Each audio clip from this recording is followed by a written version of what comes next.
In 1518, an entire town in Europe fell under a strange, uncontrollable spell of dance. People moved and twirled for days without rest, and the authorities' attempts to help them only made things worse, leading to sheer exhaustion and even death.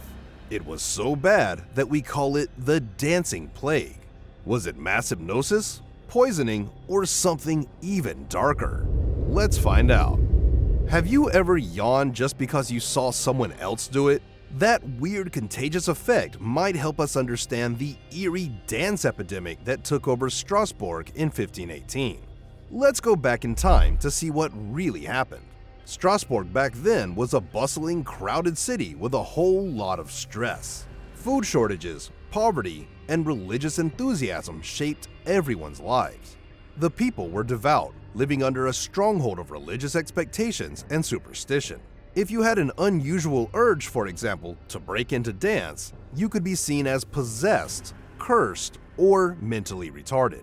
One hot day in July, a woman called Frau Trophy, who was an ordinary local resident of Strasbourg, sparked the infamous dancing plague of 1518. Although little is known about her exact age or occupation, the woman abruptly started dancing in the narrow cobbled street outside her half-timbered home without any apparent reason. Her dance didn't look joyful, and she definitely wasn't celebrating anything. There was no music or instrument to which she could be dancing, and that's why she seemed almost possessed. And everyone who looked at her wondered what could be wrong with her. It's okay to dance for a while, but that woman kept on dancing and dancing, non-stop. She looked like she was unable to stop herself. Naturally, her body gave up and she collapsed with exhaustion. So did she stop? Nope. After resting for a while, she got up and resumed her manic dancing episode. Despite pleas from her husband and the townspeople, Frau continued her dancing for several days straight. Any amount of shame, pain, hunger, or exhaustion failed to stop her uncontrollable dancing, and by the end of the week, dozens of locals had caught on the dancing bug and joined her. It was like she had ignited a hysteria in the public, and soon hundreds of people had succumbed to this uncontrollable urge to dance. 2 months had passed, and by the time it was August, the dancing plague had spread like wildfire. Hundreds of normal people were now dancing for no apparent reason. Many people would tire themselves out, collapse, and some even suffered heart attacks and strokes. It's said that some people even died as a result. But Strasbourg wasn't alone in experiencing such a phenomenon. This so-called dancing mania appeared across Europe from time to time. The earliest one known occurred in the 7th century, and then in the 1020s in Bernburg, when 18 peasants began to sing and dance around a church while disturbing a Christmas Eve service.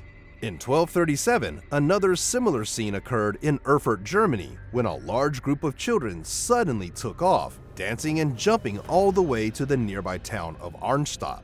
They moved like they were in some kind of trance and covered 12 miles while dancing.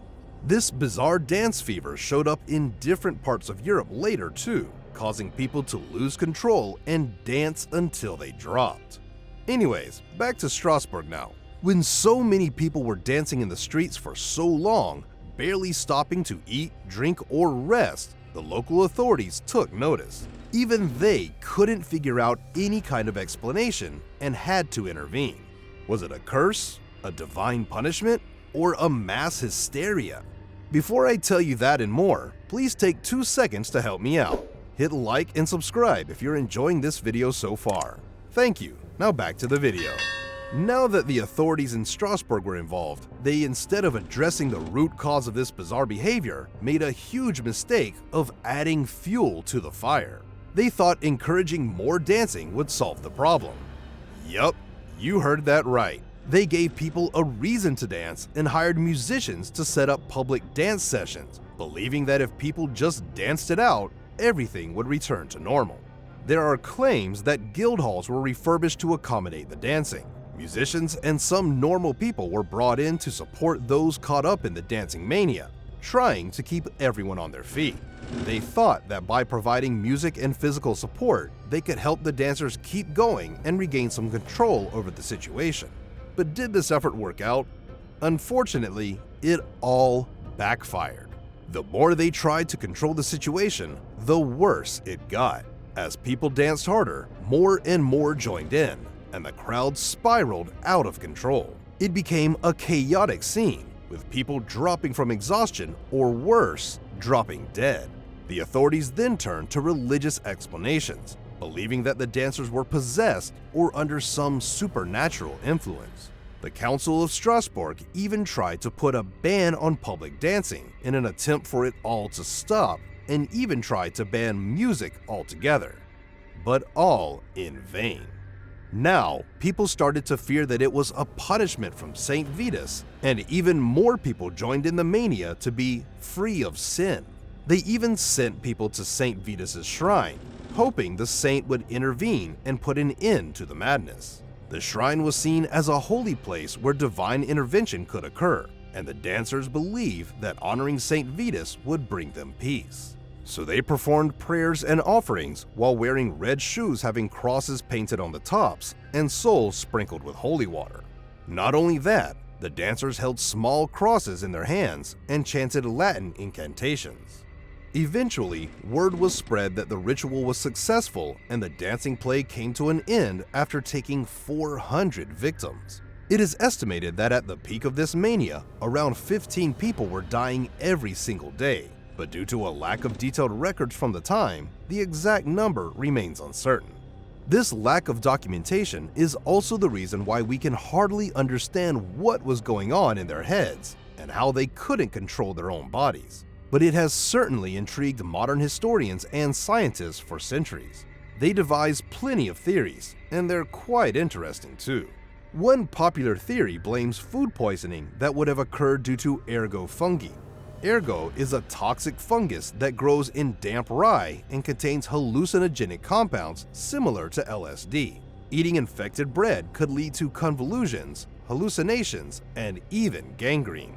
But there's a catch. Ergot poisoning typically makes people struggle in agony, not dance for days. Also, it usually occurs in isolated cases, so it's a bit of a stretch to think ergot alone cost hundreds of people to dance in sync.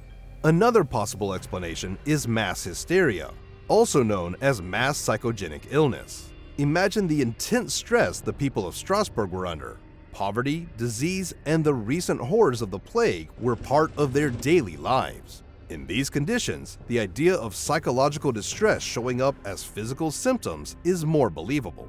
Some experts believe that the townspeople, facing high anxiety and the belief that Saint Vitus could curse them with compulsive dancing, actually manifested those fears through uncontrollable movements. So, this theory suggests that it was a collective psychological response to extreme stress. Then, there is the religious and cultural theory. During the Middle Ages, intense religious beliefs mixed with superstition. People truly believed that saints like Saint Vitus could bless or curse them in very physical ways. Pilgrimages and shrines dedicated to Saint Vitus were common for treating conditions. The people of Strasbourg may have genuinely believed they were under Saint Vitus's curse, and this belief, mixed with the frenzied atmosphere, could have intensified the dancing. Some researchers even propose a trance-like state theory. When people are under extreme stress or believe they're cursed, they can enter a kind of hypnotic trance. This can reduce their awareness of pain or fatigue, which would explain how some dancers manage to keep moving for days without rest. In this state, people often lose their sense of time, self-awareness, and even control over their actions, allowing them to dance to exhaustion without consciously deciding to do so. So, was it a case of bad bread, mass hysteria, religious beliefs, or a mix of it all? The truth is, there's no single explanation that covers every angle. The bizarre dancing plague stopped as abruptly as it began, but it did leave a haunting impact on the locals. While today there are no physical markers or commemorations of the 1518 plague in Strasbourg, the story lives on in local lore as a reminder of the strange blend of medieval fear, superstition, and communal frenzy that once overtook the town. So what do you think about this dancing plague? Write down your thoughts in the comment section below. check out my next video shown on the screen.